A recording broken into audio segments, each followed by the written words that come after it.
And we are live. Welcome to Goalie Interference with Mike McKenna, of course, always sponsored by the Jimerson Law Firm. The Jimerson Law Firm is one of Las Vegas's preeminent law firms specializing in high stakes business, civil, and family litigation. When winning matters, seek out the Jimerson Law Firm. Mike, first off, how was Thanksgiving and did everything come out the right way? Well, as some of the folks listening may have seen, my smoked turkey was fabulous. I'm not afraid to say it. It was outstanding. I did that sucker at about 375 for 2.5 hours or so, and it was a 12-pound bird. It came out a Wow. rich mahogany in color. My daughter said it looked burnt. That's wrong to my daughter. I had to correct her. It was just properly smoked. And no, man, we had a great time. Like the food was awesome, and just being able to have my cousin and his family over, and my parents and all that. It was nice, man. I used to have Thanksgiving as a kid. Was like all the family lived in St. Louis, and it's kind of dispersed since then. So pretty cool. I was happy to do so. How about you? Did you get a little lasagna going? Did you do anything special? Did you have fun? So my folks, excuse me, my folks had come out from Boston, my sister as well. So we had a big family Thanksgiving like the old days, So it was nice to get Awesome. everybody out here. We had three turkeys, two normal, and then one Cajun. And I wasn't a huge fan of the Cajun, and I was very disappointed in the mashed potatoes. But overall, my wife kicked ass, and everything was great.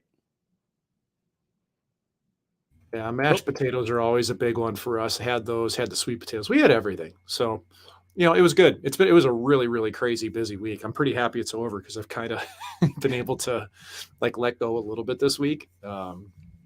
That's been good, man. Well, I mean, we have 4 games to watch too over this time frame. Yeah, So we did, we had a lot and of hockey. we'll get to those in a minute. But let's start off with the news today that the Golden Knights had moved on from Zach Hayes, a defenseman with the Silver Knights. They essentially moved him for nothing. I don't, when we get these press conferences or these press releases, it said Kelly McCrimmon announced today the team has acquired future considerations from the Yeah. Carolina Hurricanes in exchange for Zach Hayes. What Hmm. does that usually is that when you first mention they acquired nothing? What are they trying to tell us? They didn't acquire nothing. They acquired a roster spot because the Vegas Golden Knights were up against the cap. You're allowed to have 50 players under contract on an NHL contract, and they were at 50 of 50. So to make any moves, the Vegas Golden Knights would have had to have moved a player to do so. And by moving Hayes, they're just creating flexibility for themselves right off the top. They don't have to worry about somebody going back the other direction, which can prove troublesome. Is it doable? Sure, it is, but you may have to end up in a deal that you don't want to do if you only have players as commodity and not draft picks or whatever else you may work on this. So future considerations can mean a used puck bag. It can mean a player down the road. It can mean literally nothing. It just basically means, hey, Zach, we'll see you later. Thanks, buddy. And Zach got his NHL games. Good for him. And he'll go over to Carolina's organization and probably head to the Chicago Wolves, I would imagine, and see what happens. But they're creating roster space, or not roster, they're creating a space within their system underneath the guidelines of the CBA, how many contracts you're allowed to have. And what I think may be happening here, and what my colleague at Daily Faceoff, Frank Saravalli, just wrote about an hour ago, is that there is Jason, the thought process out there that the Vegas Golden Knights could be really interested in Alex Formenton of the Ottawa Senators, who is due a new contract and hasn't even received an offer from the Ottawa Senators. And there's a And reason why. there's more to that, Jason. Right. Alex Formenton was on the World Junior Canadian team in 2018 that was involved in alleged sexual assault, an alleged gang rape, to be specific, of a woman in London, Ontario, I believe it was. And most of the players on that team who were there released some kind of statement. Even players that, you know, some players, Brett Howden was one of them, said, hey, I was on that team, but I was not involved in this. I didn't know of it. End of story. There were others that said they're cooperating, which is kind of damning, but they were cooperating.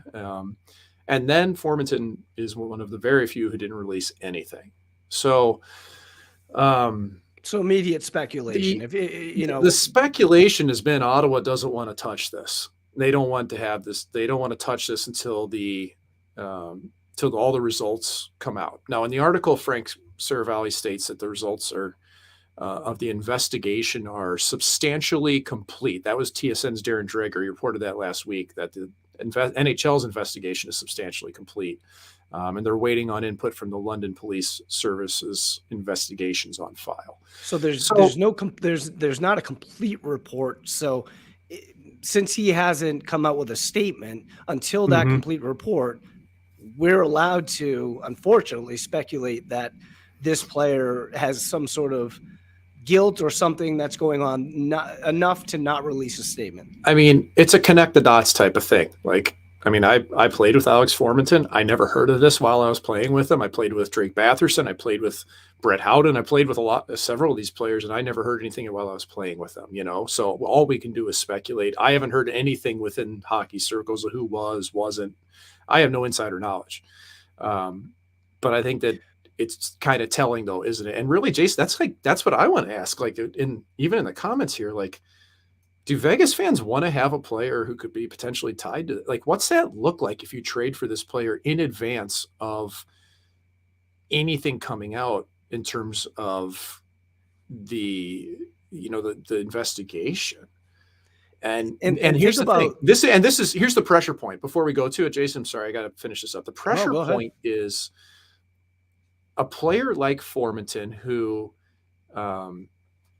he'll be ineligible to play this season if he doesn't sign by 5:00 tomorrow, because he's the last unsigned free agent out there. He's an RFA, he's a restricted free agent. But I mean, the Golden Knights have been listed here as the #1 team that could potentially be interesting. Formanton's represented by Newport Sports, which is about, I don't know, 2/3 of the Vegas roster, I think, at this point. Vegas doesn't have much salary cap space. Formanton scored 18 goals last year. He's probably due a decent contract, but I'll tell you what, Jason, if you're in the kind of hot water that people are at least around the league think that Formanton's been in and Sens haven't touched it, I think any contract is better than no contract, don't you? Wouldn't that be your thinking? Yeah, for him, I mean, any opportunity, to tell you the truth.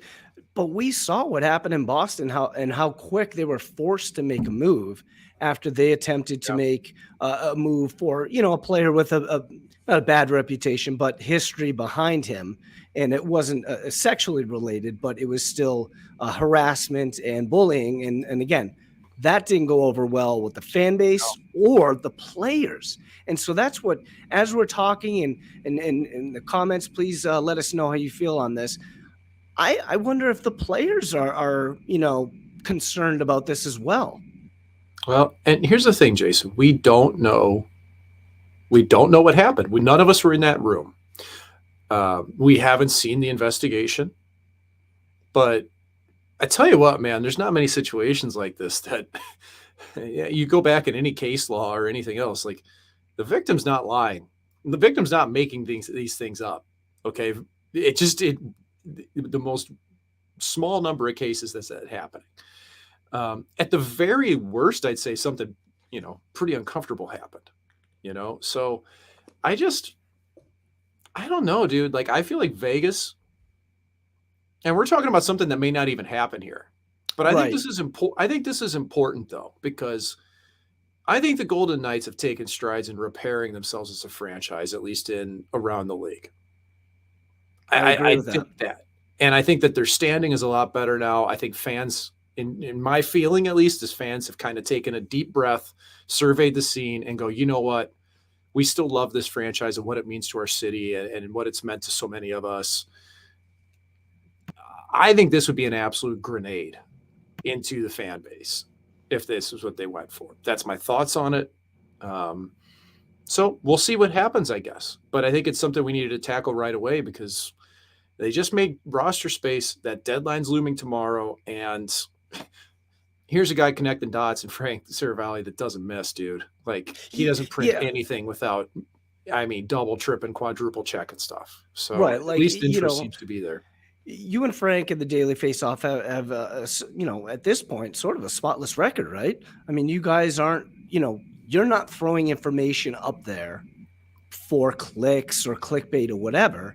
This is real information, and so we're chatting about it because, and I think some people in the comments are saying, if there is nothing, let's wait. Let's wait to find out. Here's what Chris said: don't sign him, VGK, unless you know 100% he's cleared. Because of the deadline, is that why there's such a rush?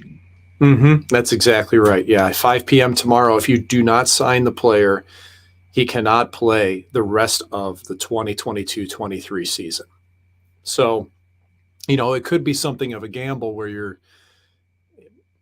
trade for the player, you sign him, and you just hope that he's cleared. And if you do, if you're the Golden Knights, boy, that third line suddenly gets a lot better. That's been non-existent for the most part. And we were talking about before we jumped on air, the players that this player would essentially fill in for would be the Howdens, the Amadios, Cotters, potentially. I don't think a Kolesar or Carrier, but no, I don't think either of them. But it would add depth, and like you said, he can score. And if you're looking for that bottom six, the depth scoring, this is an opportunity the Golden Knights can pick it up in a fairly cheap rate.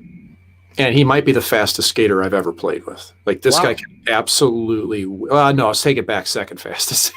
Anthony Greco is the fastest I've ever seen in my life, and he did win the AHL's fastest skater competition, which was no surprise. I think he won it over Formanton when I called that game several years ago in Ontario. So in any case, it's just something to think about. But to me, the greater, like getting away from the topic of Formanton and world and everything that goes into it, I think it shows that the Golden Knights are really looking right now for some help. That's what it means to me. If they're creating this flexibility and letting a player go in Hayes that, I mean, I think they liked Hayes. I'm guessing. Yeah, it seems like they did. Play, and I thought Hayes was a serviceable American League defenseman. I thought he was a pretty good leader there. And I thought that, he could play NHL games if you need him to. He's probably never going to put points up. I think that this is a club that's desperately looking for some forward help. And I'm not sure what's available right now. But this past week, I think, since we last talked, has probably changed that dynamic a little bit more. Because, man, this wasn't a very good week. I know they got listen, I know the Golden Knights got 4 out of 8 points here. But you beat Ottawa, who sucks. Right. But by the way, absolutely credit to Ottawa, who pushed like crazy for the first half of that game. They checked hard. They're too banged up and young, basically. And then Vegas beat Columbus in a shootout in a really even game, I thought. It was interesting. Going into that game, I said all they need is a win, right? Let's shake off the crummy 6 periods before then. And Pietrangelo was injured. Eichel gets hit in the face. He comes back. I think leaving Columbus with 2 points was really all that mattered. It was in my opinion, it wasn't a great response, but it was a good response to pick up the 2 points. And now it's time to move on and beat Pittsburgh, beat Boston. And they can't do that if they played the same way as they did in Columbus. So I'm hoping that they were able to get back on track at least by winning that game and picking up the 2 points. Now it's still, these next few games are going to be difficult. Yeah, and I don't think I'm as rosy over the Columbus game. Absolutely, 2 points is good, no doubt about that. But I just the power play 0 for 4 again, over 3 the game before. Like the power play is not what it needs to be yet. It's okay. I'm glad they at least killed both penalties and by the way, the PK looked way different against Columbus than it did against Vancouver. It sure did. I mean, like, I actually think there's something to this. I didn't listen to quotes about it. I probably should have, but I looked at Vancouver though, and Bo Horvat scored 4 or 5 power play goals from right in between the hash marks for the Vancouver Canucks. And given how tight Vegas was playing the middle ice against Vancouver, I think they were trying to protect against that. Okay. That didn't work. It didn't work. Well. No, it worked terribly because they lost that game in the first 3 penalty kills in the net, 3 in a row. Game was over, done. And Miller can fire the puck. Pedersen's got an absolute bomb, and you're letting these guys tee off from the sides, and the forwards were just so passive for Vegas. Like, I mean, I tweeted it. I was like, this pass, like basically something like this passive PK isn't doing it for me. You know, Was that a typical holiday slump, holiday hangover type game? Or I mean, it carried over to Saturday's game as well. I kind of wondered that because they just looked. I mean, against Seattle, didn't have any jump, man, and the top Right. line was missing. And And Seattle I was think very motivated. for sure, but Seattle's been kind of like that the last several weeks. Like they're Yeah. actually pretty strong right now. They're kind of developing something of an identity in Seattle that I think is you got to keep an eye on. I mean, Jesus, look at last night's game, a 9-8 win over over That was LA. fun. Oh, As a oh, I mean, Al, goaltender, when you watch a score like that, or you see the box score or highlights, are you just sick to your stomach? oh, it's brutal. Like Martin Jones was the first NHL goalie to win a game while allowing 8 goals since 1991. Wow. And that was Yeah, like the so crazy scoring years too. yeah, I know. So hey, pop over to the comments real quick. We got one from our buddy Chris Boyd. He asked, "What's worse? What's the worst goals against I've had in a win?" I can answer that one. I answered it today on Calgary radio because I remembered it. It was in Calgary. I allowed 6 goals. We won 7-6 when I was with the Tampa Bay Wow. Lightning in 2009. We won 7-6 over the Calgary Flames. And I think Conroy might have had 2. Aginla had a couple. Like, dude, I felt that flame coming down on top of me way too many times. Kippersoff got pulled after like the first 10 minutes. And it was me against Curtis McElhinney from there on, and my old buddy and teammate. And I'll never forget it because between the second and third period, Rick Tocchet was our head coach. And ironically, Mike Sullivan was the assistant coach who ended up Wow. being head coach of the Pittsburgh Penguins, and It's a Talk good was his bench right assistant there. there when they won the Stanley Cups. But anyway, Talk comes in between the second and third period, and he looks at me and he goes, "Get big in there!" And I wanted to look at him and go, "How? What do you want me to do?" Like there were a couple deflections and just goofy goals. And of course, I didn't say that, but he was basically trying to say, like, "Come on, dude, make a save for us." And I was trying, but From what we saw the other day from Seattle and Vancouver, is that more or less who they really are? Because we saw them earlier in the season, and Vegas had their way with both teams. Well, not necessarily the game in Vancouver, but we've seen what they've done historically against Seattle. And then, like you mentioned, Seattle comes out there, and they've had this identity or building an identity. yeah, Is this kind of who they are? And all of a sudden, did the Pacific get a little more competitive than we thought a month ago? I'd say a little just because of Seattle, but then you've still got teams like Edmonton and Calgary that aren't where they need to be. Right. So, and I don't know. I think Calgary is probably at a crossroads. I'm not sure that the players want to play for Sutter anymore. That's just me guessing. Really? Man, that team is so Jekyll and Hyde. They'll get all amped up, they'll do things right, then they'll fall off a cliff. It's almost like, oh, we're sick of this. And then they're brutal for a while. Whereas Edmonton, they just can't defend. They still can't defend. It's the same problem. Like they need defense. They need players. Like this isn't just a coach. They just straight up need better defensemen. Um, And they but could when it comes probably to, go out and make that move to get one. it depends who they're willing to give up. Obviously, they could. I think they've been trying. It's hard to get good D right now. But if you're talking about Seattle, there's one part of that team that is different, and that's Burakovsky. This guy is tearing it up for them. He's their best player. He's riding a high coming off the Stanley Cup with the Colorado Avalanche. And I thought Vegas did a terrible job of containing him. Like Burakovsky pretty much did what he wanted. And Yeah. the two goals that he scored on Hill, I'm actually still not convinced that both of those didn't get deflected in some way, or at least had weird releases off of players' sticks. But we talked about this even on Twitter quickly that it was kind of known things on how Hill got beat in that game and allowed the 4 goals. And that's kind of typical of Hill for me, is that you don't look at his game often and go, man, that was a terrible goal, but there's just a lot of goals. Yeah. Okay. Like this is the reality of him in San Jose last year, is just they scored a lot of goals. Well, I'm really convinced of it that he doesn't save high pucks well. He doesn't have great hands. He doesn't have good footwork.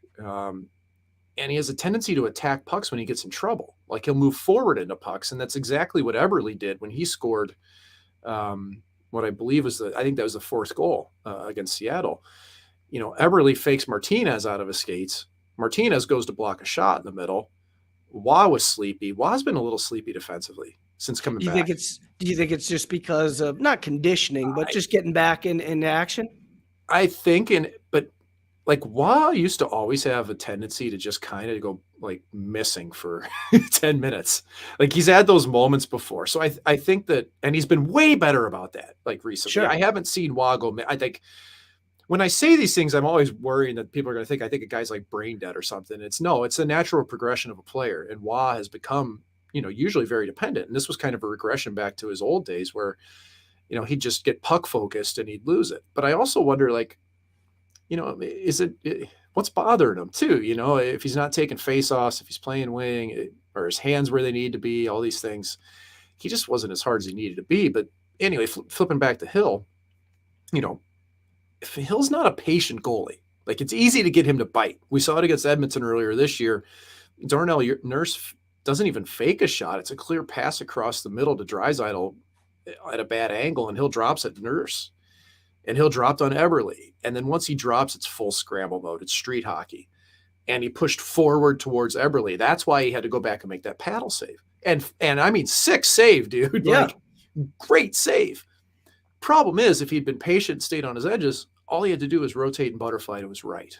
And he would have made one save and it would have been over. So, and we've talked about him leaving at the crease several times in the past, especially going behind the net. We don't like him in that situation. But if now he's having problems, or it's not problems, it's basically his history. Does the team go into it and the coaching staff go into it? Look, we're going to have to win 5-4 tonight.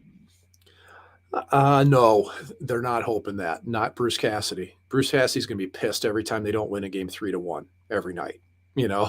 That's reality. And that's how a good coach should be.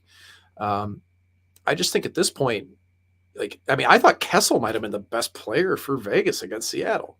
That was one of his better games for them. And I thought that Shea's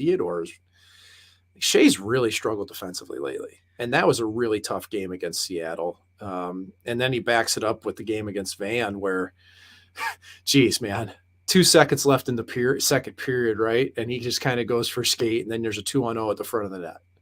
And it's in the back of the net again. And you could just see he took it like a gut punch, because then against Columbus, I thought Theodore was maybe their best defenseman when he was the guy. So is he asked in that situation, hey, listen, Petro's down tonight. It's on you?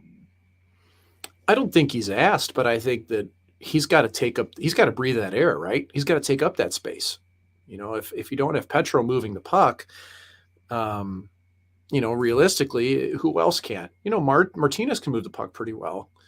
But McNabb is typically not going to be your outlet pass guy. And you can move Haig up, and maybe he can as well a little bit, but it's not going to be Ben Hutton.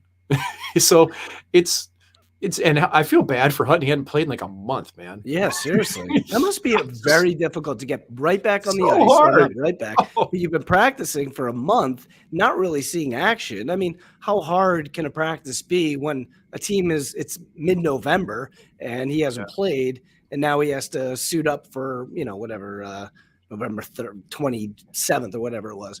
I feel like that was a little, not unfair, but he was stuck in that situation. And again, another reason why they got the 2 points. That's really all that matters. Yeah. How about this, though? I mean, are we at the point that we can ask if Will Carrier is Vegas's best player? Wow. I just mean, I mean, he's not the most skilled player. And I think Jack Eichel has been really, really good this year. Then again, he wasn't great on the penalty kill against Van, but I think there were reasons why that happened. And then I think against Columbus, when you're in your zone for 80 seconds or a minute, like the top line was before Gaudreau finally popped one, I can give him a bit of a pass. I actually thought Stevenson was terrible defensively against Columbus. Just didn't have any energy at all. I was wondering if he was sick. That's what you never see that from him. Do you think with the Pietrangelo news being personal, however they explained it, could that suggest a cold, and they just don't want to, No, announce that no, the locker room has a flu passed around? no, personal is they don't say that to try to hide things. I would take Okay. that at full face value. I really would. Um, but um, but anyway, though, that Columbus game we were talking about how Carrier is just. I mean, he's up to 8 goals this season. I mean, this is crazy, and You never question his effort. Never. ever he works so hard, and he's scoring every goal by drive. I mean, he split 3 players against. Was that the Ottawa game that he did it? Which game was it that he went through Jeez, 3 he's got guys? so many goals. Yeah, I can't it even was it realize was it at this Ottawa. point.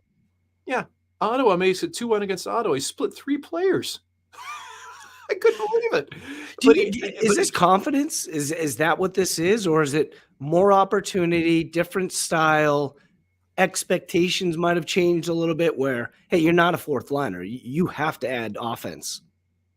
I think it's probably been a directive, and I've seen quotes from him and heard things where he said it is a different expectation because when it was the meat grinder line, remember we talk about that where there's no second Reeves and Carrier.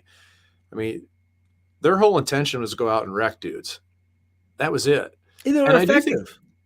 and hell yeah, they were. But I think that there is a license to do more with the puck now with this line, especially when Waugh's out there. I mean, when you've got Waugh and Carrier together, and Kolesar, I don't want to slag on Kolesar. He fits there too, but like they can do stuff with the puck. Right. If you're There's Bruce skill Cassidy, there. if you're Bruce Cassidy, you want to utilize that. So I don't know. I just think Carrier from start to finish this year has probably been the most consistent player for the Golden Knights. He's been sick. He's been so good. I love that guy. So, And I mean, let's be honest, he's one of, excuse me, he's one of, if not, the biggest fan favorite. So to see him rewarded this year, I think, like you mentioned, or maybe he's not technically the best player, but he's having a hell of a season and maybe the best season, when it comes to expectations. Yeah, I think it is for sure. It's been Speaking really of good. expectations, Morty here has a question for you. Please talk about Thompson's 4-3 hand signal. Would be cool to hear Mike's view on it. So this is the one that I'm not sure here. Like I remember Thompson gave Stone the directive to go 5-hole on it, and he's been calling out plays now. Did you get the full background on this one? Because I didn't on Thompson. I didn't either. So if we don't know, then we'll get back to you on that. Help us out on this one, because if it may have been TV may have been on mute for me on this one, which happens around my household at times. But we do have some pretty good questions over here. I like looking through our comments because sometimes we get some really good ones in here. You want me to rattle through them? Let's take a look at it here. Yeah, we got a couple of good ones that starting with Sam, I think, and going down from there are pretty good. Okay, here we go. So surprised how fired up LT was about having the opportunity to participate in a shootout. Mike, did you have any OT shootout victories? And were you as stoked as LT about playing in them? Can you believe this? Okay, so I know I played 35 games. It's easy to remember when it's not a big number, right?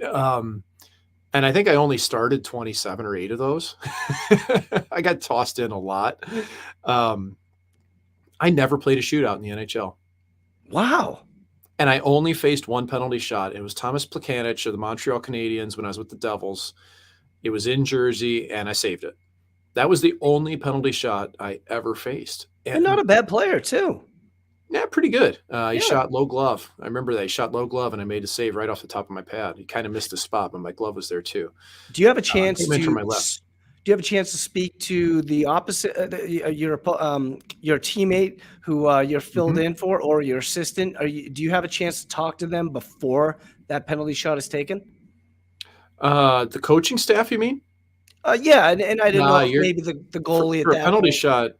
For a penalty shot, you're on an island. You're just out there, and they send the guy. And I did not like looking at video of players in advance. Some goalies love to know that. I didn't, because I wanted to be able to read it. And if they did something out of character, I didn't want to get hung up on what their traditional move was. Because Are you surprised by this? I can overthink things. And like on a penalty kill, there's no overthinking a penalty kill because it happens, even though it happens fast, you still see patterns to the movement in front of you. But a breakaway happens in a penalty shot, man, anything can happen and change in the blink of an eye. And if I'm overthinking it, I'm hurting myself for me. But I played in a ton of shootouts, obviously in the American Hockey League and the ECHL. Um, I loved shootouts. I thought they were fun. I thought it. I mean, when you won them, especially, but I didn't fear them at all because I was pretty good at them. I'm not sure what my record was, but I think my percentage was something like 74% or 73 or 4. Like it was pretty high. Is it a first reaction? Is it like the first move that you notice and then, okay, I can go from here? Or is it halfway through his move? It's just they're all different. And I got to tell you, Paul Cotter's sick in this, man. Really? Like his hands I mean, that are the other day, that game winner. like, so I guess this is probably a good time we can kind of talk Cotter for a little bit too. First off, I don't know if Mike Amadio plays for this team in a while. It just Okay. Lecision's been in the lineup. Lecision's probably a little bit better defense, but just more responsible player. And Amadio's got 2 points this year. I mean, Lecision, I thought actually had chances against Columbus as well. The problem is Lecision's not a finisher either. So you're kind of at a wash there. But I think Lecision's a true center, whereas Amadio, he can kind of play wherever. Cotter just, I know he made the team with a bunch of piss and vinegar and hard play, but you're seeing a young player who can't consistently do that every night. Like Right. He's got to get himself so worked up to be blowing snot out there that I don't think it comes easy for him. It's not ingrained in him to always play on the edge. And he may never get there. I want to caution people that it's not easy to stay at that level. Some players just do it. It's just in them. Like Keegan Colasar, it's in him. He plays that way. It's just who he is. Whereas Cotter to me at his very core is what you see in the shootout. He is an offensively gifted, good hands player that loves to dangle and snipe and celly. And if he has to get gritty, he'll do it. He can force himself. He can be pretty good at it, but it's not in his core. This is my belief. I could be totally wrong. It's just from what I've seen at the American League level and the NHL. And it's going to be a progression if he gets to that point. Because if he doesn't do all those little things, I don't know if he's going to stay in the lineup. Straight up. And that's the, if he's not going to be in the lineup, and we started Goalie Interference, by the way, sponsored by the Jimison Law Firm. We started it talking about a potential player coming in. Would that and that player would replace Cotter essentially? Yeah, I think Cotter, Amadio are interchangeable. I don't see Brett Howden going anywhere. I think Howden is also, I mean, obviously he's been injured, but I think he's kind of I don't think Kessel's bringing him down. I just think that Howden is, what we've seen this year from Howden is what the Rangers saw in Howden. You saw a pretty big player who can, when he doesn't play elevated minutes, he's going to be a player that's going to leave you wanting more sometimes. Yeah. Because it seems like it's there. The chances seem to happen, but it just doesn't quite click, And I mean, if you're putting Brett Howden or Nick Waugh at center, which one do you want to have if you had to pick? I want Nick Waugh. Yeah, it's a no-brainer, and they're about the same age, kind of the same build. One's left-handed, one's right-handed. And I think to me, Howden might be a fourth-line winger in the NHL, really. Maybe a fourth-line center. So I think under that context, he's been okay this year. I thought last year was a high watermark for him. I didn't think that would be replicated. I thought he was undercover awesome last year. But again, how many players played that elevated role and got to show better? Amadio, same thing, right? You're playing these big minutes. So I think it's safe to say to me that Howden's underwhelmed. I mean, he's only on pace for like 10 points, sadly. and 10, couple 12 that with points. Amadio's production, and now you're looking at the need Yeah. to add to that depth. And again, we'll maybe we can recycle and go back to that player before we end. But I think what we're seeing right now. I'm hoping that the next game against Pittsburgh, who chances are they'll probably poke in 3 or 4, right? Hmm. So Logan's going to have to be at his best, but we've seen him pretty much perform the entire season, except for some periods here and there. But I think Logan's been great, man. yeah, He's, eh, I think I he's mean, been everything they could have asked. is that why they win these next upcoming games against teams that can score? Will it be because of him, or will it be because the offense and the depth offense is all coming together? Uh, I mean, to me, special teams is where I look for everything. First off, the last 4 games though, like Vegas had been, to me, they'd been a really good 5-on-5 team, and in the last 4 games, I thought they were just okay 5-on-5 at best. And again, not against great teams. Um, but I really think that we have to look at this with some context. That it wasn't just Thanksgiving. That's 8 games in 14 days. Yeah, Like this was a grueling stretch of hockey for this team with a back-to-back mixed in. and travel from I, both sides. yeah, it's not easy, and I don't like to make excuses at all. But the way Seattle's been playing recently, and how Vegas just looked tired, kind of wasn't surprising, you know. And that's where your goalie can absolutely steal games for you, and you can live and die by your special teams. Because if your special teams aren't there, good luck. And that's where they were, because 5-on-5, Vegas was just okay. They weren't overpowering anybody with it. And I mean, look at the last games. They've only scored 6 goals 5-on-5 in the last 4 games. They've allowed 8 against. To me, that says it. If you want to even that up, your power play and PK are going to have to be a lot better.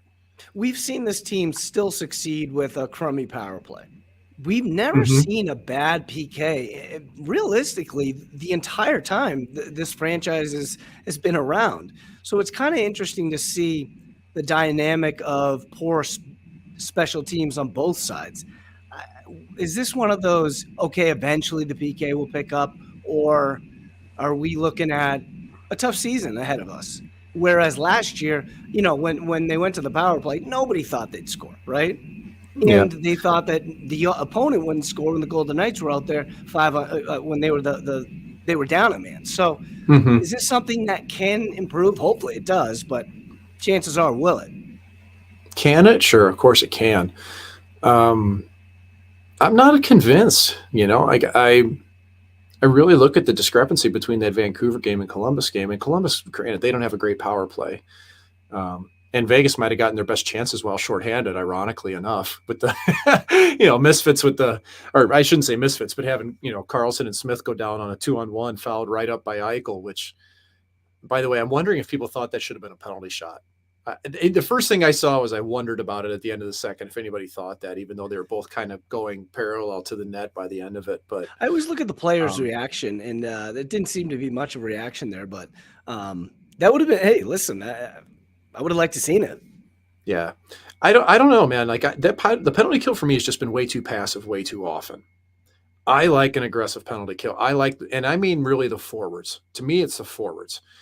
And for a team like Vegas that has Smith and Stevenson, and Eichel, you can toss in that mix now too. Carrier, like they could skate. Let them go. Let them pressure high.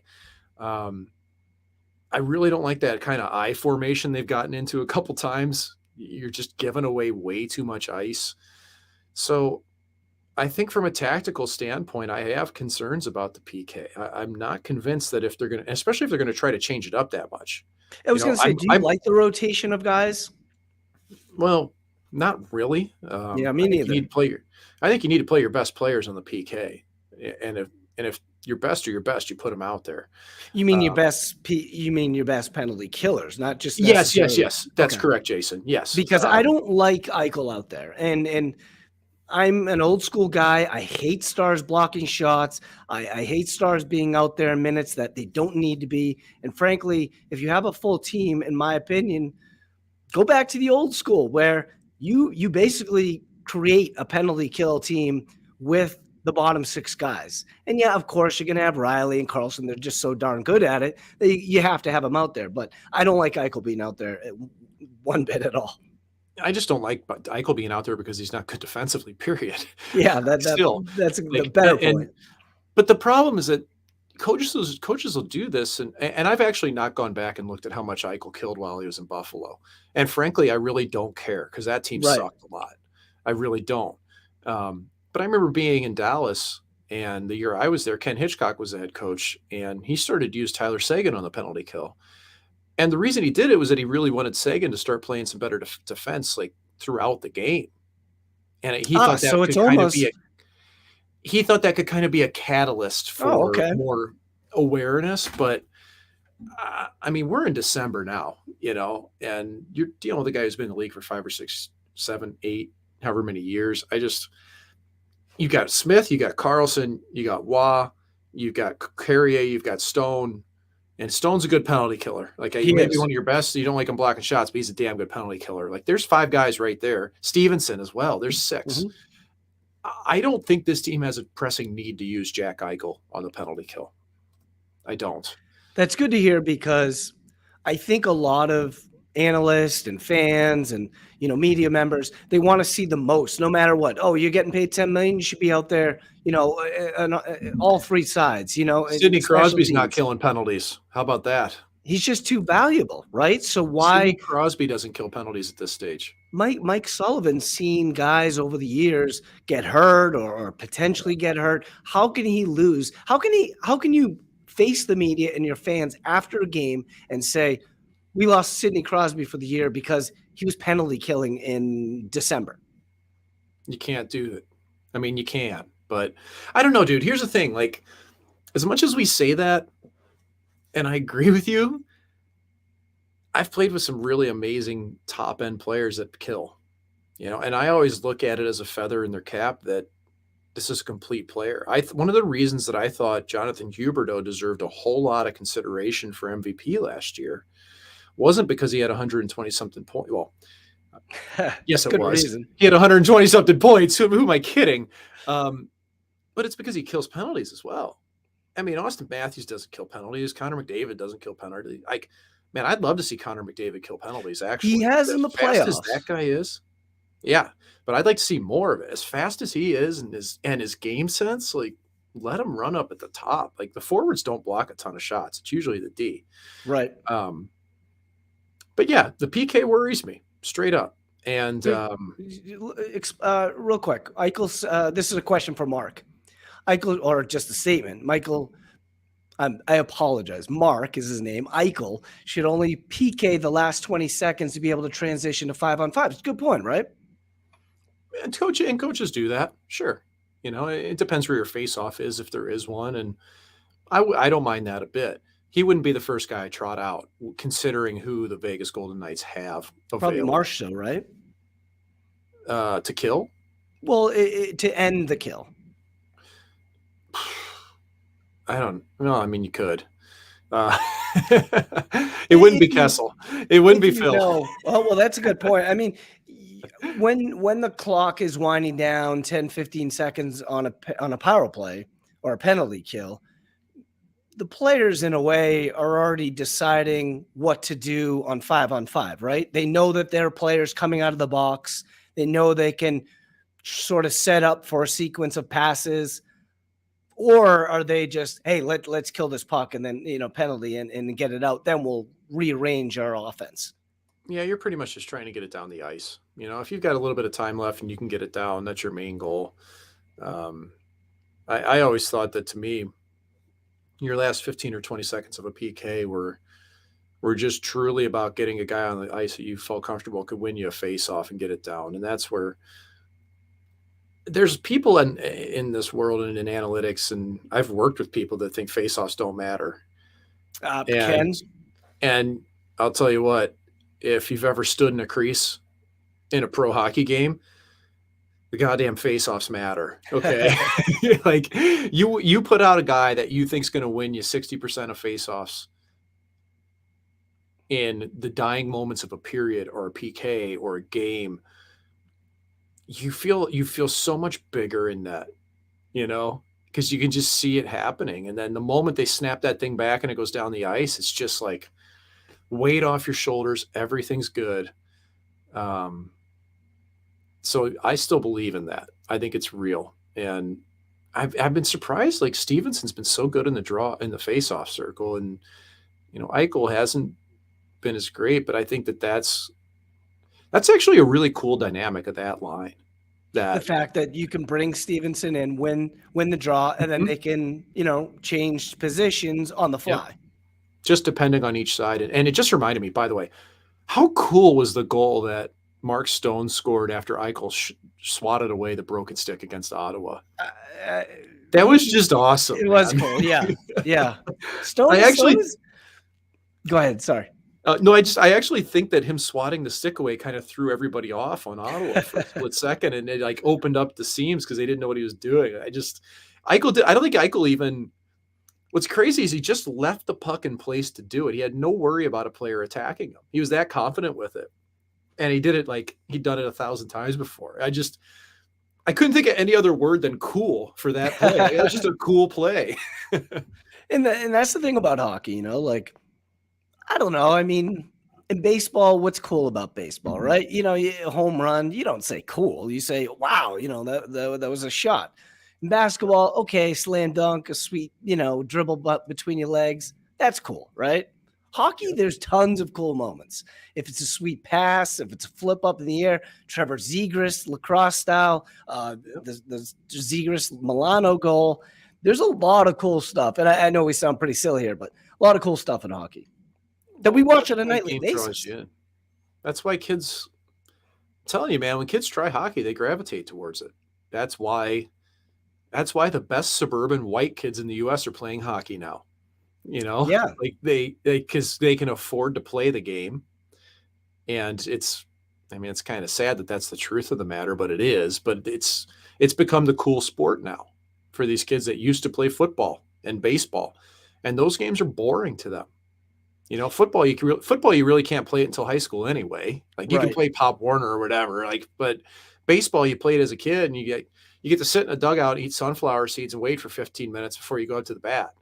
Hockey, you're back on the ice, a minute and a half later, and you're flying around with your buddies out there with pucks going everywhere and all the cool gear, and it's cold and like just I don't know, dude. Maybe I'm selling the game here a little bit, but there's a reason why I No, quit baseball. Like I I listen. I love baseball. I always will. But I used to love this time of year because I'd get all excited to find out, aka Santa Claus, my dad, what he was going to get for me for hockey equipment. I'll never yeah, forget getting my first iTech, shield, the and bubble. I Yeah, thought it was the coolest kid when we hit Jason, the roll your ice. window down. I can't hear you. You have to go like The this a fishbowl. lot. And then I got my first. I don't think it was composite, but I think it was aluminum Wayne Gretzky stick when those Oh, the came out. silver one. And oh Yeah. my gosh, I mean these were gifts that I still think of, and the moment I remember the moment. So yeah, I mean, you talk about your daughters playing. Yeah, it's the same way, man. I got 6 and 9-year-old girls that are playing, and they love like my 6-year-old's still kind of like figuring it out. It's a little daunting to her and mini mites because other kids are like way better, and she just did learn to play and learned how to skate last year. But my 9-year-old dude, she's an absolute trash collector in front of the net. She scored 2 goals last game, and we haven't had a 2-goal game all year. She scored 2 goals right in front of the net. She can hardly lift the puck, and she's just out there crashing. But you know why? Because I coached a team, which I don't really care to do much longer. I don't want to coach my own kid. Yeah. Um, it's tough, but there's not many C-level teams that are getting a former NHL player to coach them either. So I understand that they're getting pretty good help here when the next 5 levels above me have guys, people that never played hockey, but I'm sending our kids clips to watch. Like Wow, when you something didn't like happens, watching video, but you want them to watch video. well, I didn't like watching it before a shootout in the game. Okay. I watched all the video in the world leading up to games, man. I was in on the meetings hard, but so I'm sending them little clips here and there of examples of really simple plays that NHL players do. I mean, I sent our girls, and we have 4 girls on our team. It's co-ed. I sent them a clip of Thomas Konechny putting the puck off the boards to himself and going in and scoring. Not a Simple big deal, play, right? Happens all the very time. effective. Yeah. Nobody's ever shown these kids how to use the boards. And so I've had to kind of dial back and dumb down what I do and approach the game from a kid's mentality of what do they not know? What have they not learned? And it's just fun, man. Like it's cool. Like, and the kids can't get enough of it. They soak it up. And you know what's crazy, Jason? They respond. It didn't start the year like this. In might hockey, I wasn't barking or anything. It's just you put them out for practice and you have some fun. Because they didn't play full ice, it's just cross ice. Oh, right. This is full ice at squirt level. And I've found that I got to bark at these kids in practice. And you know what? It gets their attention and they get better and they appreciate it. And Wow. I was kind of shocked by that because I didn't want to do it. It's not me. But when you give these, man, we're way off on a tangent, but we've covered a ton of ground today, which is awesome on Vegas. Absolutely. But when you coach these kids and, if you've got a kid, the puck's in the corner and they're just like looking at it, they're not going to it. And you finally say, hey, Allie, that's your puck. Go get it. And you're kind of like forcefully telling that kid, get the puck. Boy, they're deer in the headlights. Like they just, oh God, I got to go get it. Right. Coach is mad at me. But guess what? When they do it and they see why it worked, it's like this light bulb goes off. And then when you come up to them and you tell them how great of a job they did, man, you got to bark at them just enough, not be crazy, but just let them know what they need to do forcefully. And then when they do it right, you just praise these kids, man. And you just let them bask in the moment, even just a simple puck off the boards to one another. Oh, that's the rewarding part of this, man, to watch them like discover the game and improve at it. Like, God, it's so cool, man. I kind of like your approach where you want to be involved now, or at least, on the ice coaching now. But as they get older, you want to leave that you want to be more of the observer. Yes, absolutely. That's what my dad used to get. Basically, he'd go to the far corner of an arena and hide. He'd get a pack of M&Ms and he'd go hide from all the other parents because he thought they were nuts. And I feel like I'm going to be that dad. Parents have only gotten worse. I mean, there's goalie parents that stand right on the glass 15 feet from their kids. And these people are just so absolutely oblivious that they don't realize that they're just ruining their kid's sport. They're ruining the game for their kid. Can you imagine having your parents' eyes staring at you from 10 feet away behind the glass? I would not want to play goalie. They're the kids that quit. Yeah. So that's the moral of the story is just go watch your kids. Just enjoy it. Cheer them when they do good things well. But just let them be, man. I'm just going to have his daughter doing deep analytic dives. Thank you for that, Brandon. Well, you know what? Yeah. So my daughters both dream of going to St. Lawrence University because it's where I went. My wife went, and I don't think they quite understand what all goes into that. They better start studying. I was going to say high SAT scores. I mean, I had a 1220, which isn't that great, but they let me in. They let me in. It was better than my ACT. They don't take actually standardized testing at St. Lawrence any longer. You can send it in if you want, but they just base it on your grades and intangibles and everything else. But really, wow, yeah, and that started when I was there because some kids don't test well, like they just don't do well in standardized testing. But St. Lawrence has a fantastic analytics department that has been putting people out into pro hockey, and so that's something I think for them to really shoot for. Yeah, considering how in-demand analytics are at this stage of the game. And I mean, the women's professional league, geez, that's like my girls aren't very good. Okay. I'll be very honest right now. And again, they're really young. Like, I don't know what they're going to turn into, but it's still, you can't bank on that. Like, right. I have a 6-year-old son and he could skate and he could shoot. But I mean, we'll see what happens. Just have fun. That's what matters. Yeah. So, yeah. Well, anyway, let's flip back here. Let's go to Vegas. I got one thing from this set of games. I don't think Cam Talbot's ever going to see another backhand like he saw from Carlson. That Beautiful. was one of the most amazing shots I've ever seen in my life. It was blind. He didn't see where he was shooting. It's purely muscle memory. It was off the bar, and it was a piss rod. It was an absolute missile. Like, I couldn't believe my eyes that he had the confidence to even throw it at the net, much less rip it off the bar. But It it was like you just said it earlier. It's almost like he knew that that piece of net was going to be open, and if he released his back shot at that time, it was going in. It was sick. It was so good. So anyway, I guess really if we kind of want to recap Columbus, the other thing I took from the Columbus game was I was concerned that Vegas did not do a good job of shutting down their top line. And Johnny Gaudreau can really play. Gus Nyquist is a good player. Boone Jenner has been carrying that team in Columbus. I don't But know why that people think he's a third line player. Jenner, Yeah, he's I mean, showing everybody he's not. I mean, I don't yeah, think he's a first line center, but he's about as good a second line center as you could ever ask I for, agree. if you ask me. But when you look at this schedule here, how are they going to match up now against the big dogs in Pitt and the big dogs in Boston? And by the way, Chris Letang had a stroke and is Yeah, very out, and that's concerning. scary as can be. Yeah, so I hope he's Pittsburgh Penguins defenseman. He had a heart problem previously, so I hope that he's. It seems I like he's think okay, but he missed the season after that first stroke, right? yeah, you really worry about somebody's career with that type of thing happening. Yeah. So I hope he's doing well. But how are the Golden Knights going to match up against Crosby and Gensel? How are they going to match up against Bergeron and Krejci and Pasternak and Marchand? Like Well, how are they going to Hall, slow their defense down even? yeah. I mean, This is a Boston's big defense test. is almost what the Golden Knights would like to be. Have that dual threat that, offensively are really good, but defensively, McAvoy and Lindholm, we're talking about two of the best defensemen, two-way defensemen. Lindholm has been fantastic. That was a great trade by the Bruins to get him out of Anaheim.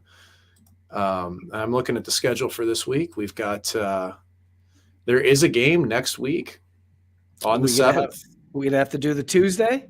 We will, because you know why? I'm going to be in Kansas City to see my favorite band, Amon Amarth, with all the Viking hordes.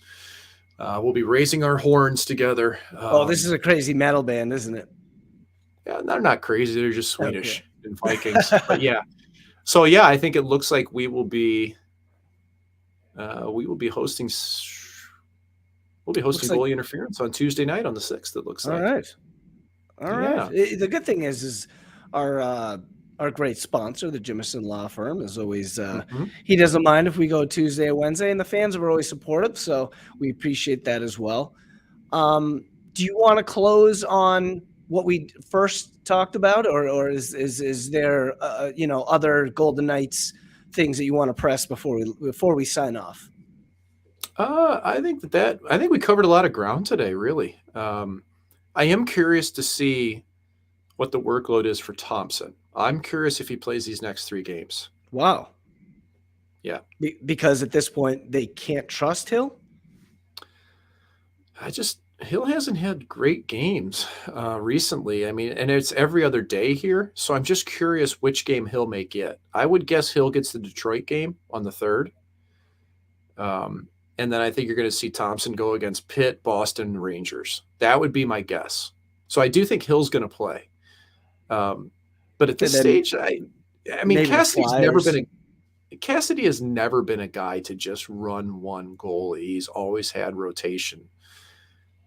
But I'm really curious if these next 4 games don't just go Thompson until they get to Philly and play Hill. I'm curious to see that. Is there, obviously there's meaning to that Boston game, right? Yeah. Does it mean more for the Bruins to show their old coach, to show him up, or does it mean more to the Golden Knights to let's win one for the Gipper type? Well, if you talk to Jake DeBrusk in Boston, yeah. I'd love to hear his response, because Cassidy's the reason why DeBrusk wanted out of Boston, and he's happier than a pig and shit now. So, and I think Krejci would say something. I think Bergeron might have an opinion. He'd have an opinion. He'd never say it. So I think this is much more Boston feeling the inspiration. Even though, here's the thing, they've accomplished some pretty special things there with that coach. So Mhm. I don't think that this is like a blood hatred like people may think. But I do think that the Bruins absolutely do not want to let the Golden Knights with their old coach walk in and take 2 points, as opposed to the Golden Knights going, hey, let's get one for coach here. Like, Yeah. it'll be said, if they win, they'll give the puck to Cassidy. They'll do all those things. Um, but I think it's definitely add Boston when it comes to the motivational aspect. Yeah, it feels like the Bruins will take this business approach as listen, we're again, it's not, we're not like you said, we don't hate this guy and we appreciate what he's done for our careers and the organization, but let's prove to him that, we were really a good club and he left some good players behind. Could be. Yeah, I think that's the case. So Okay, so we I'm got three curious. games here, right? Yeah. What do they win? What do you like?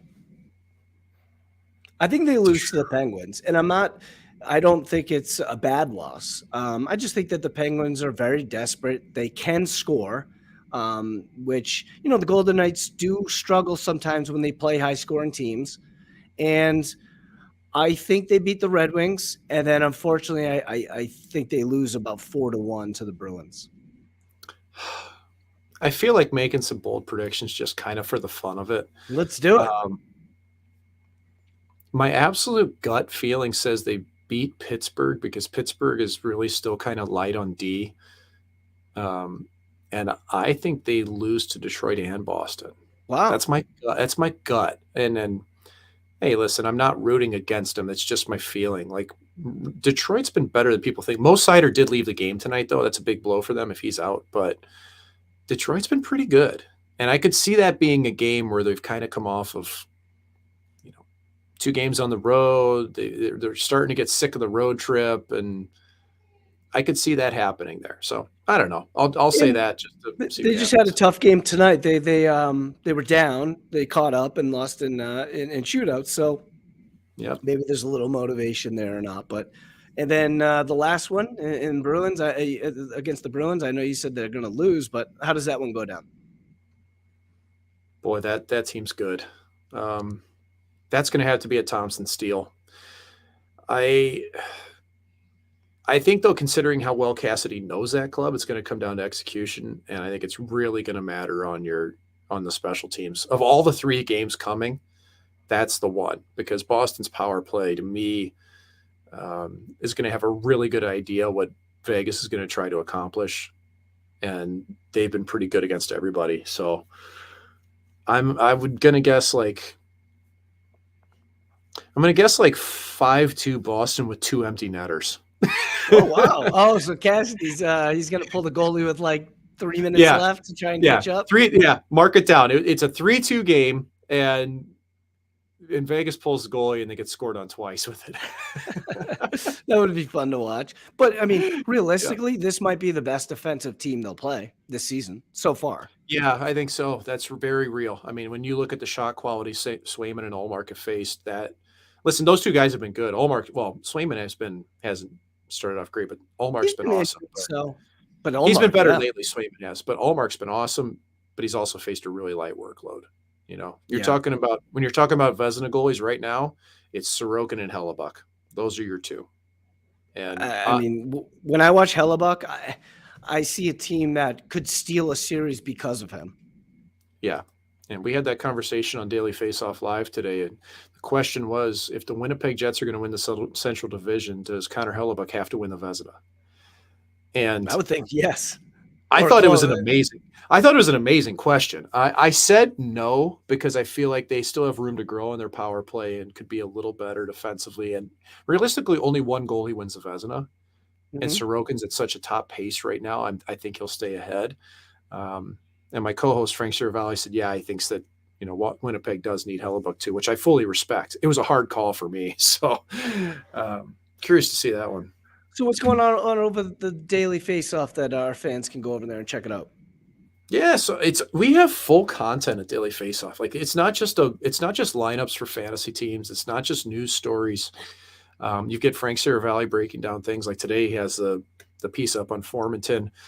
We've got Matt Larkin and Stephen Ellis that are always providing content and deeper dives on players. I recently had one out on Tage Thompson that came out yesterday, the Buffalo Sabres. Last week I did a couple.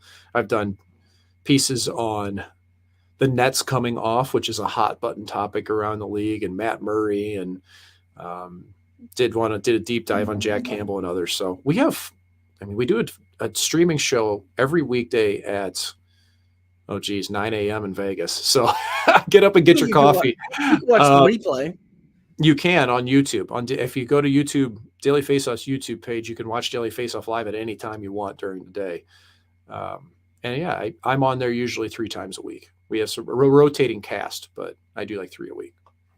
Well, Ken did not make an appearance, so we assume he's still going wild after yesterday's. I mean, he's just hammered over there where it's not allowed.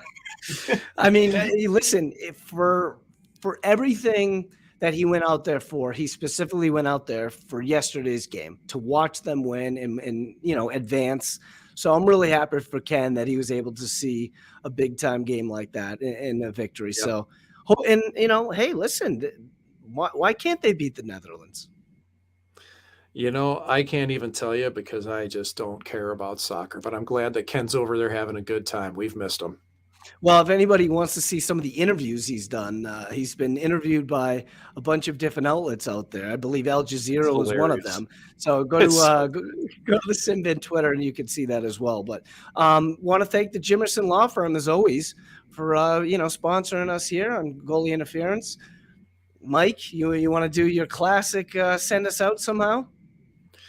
Well, people are asking about stories and people puking and all these things. I saw that over in the comments, and who got drunk and threw up in a fountain that one time.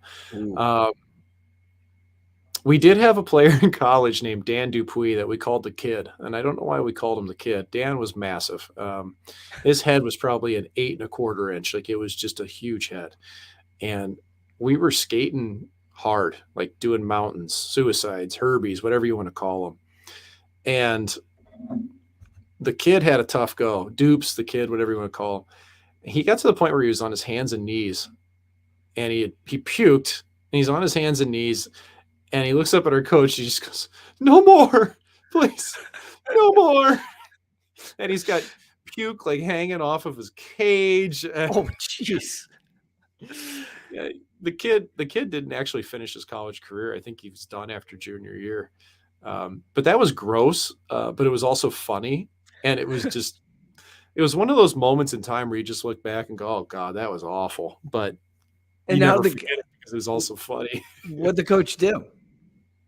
I think at that point we were done. He was merciful. "No more, please, no more." We can look him up and see what he's up to these days. Yeah, you know what's hilarious? He turned into like a marathon runner. Wow. Yeah. Dan Dupuis. That conditioning in St. Lawrence worked out for him. God, that was wild. Things were different back then. 2001. Well, again, thanks everybody for for tuning in. We're going to do this again next Tuesday because the Golden Knights play on Wednesday. So we have 3 games ahead of us, 3 competitive games. I like this schedule coming up, and I'm hoping that they can go in there and prove me wrong and win in Boston. To me, that's the game. If they lose 2 in a row and then go to Boston and win, I'm okay with that. Yep, we'll see. 2 out of 3 on this would be really good. All right, everybody. Thank you. And Mike, do something funny. Well, out there, it's been a pleasure up here in Crazy Town. We went down to Frank's Boots and Corral. We roped and ride. We got the show done. Next thing you know, I'm coming to Vegas as a cowboy. That's right. Tip the black hat because it's winter time. Off we go. Spurs on in and down she goes. Thanks for listening. It's been Goalie Interference. Thanks to Jim Jimerson of the Jimerson Law Firm. We'll see you next Tuesday at 7 p.m. Pacific time.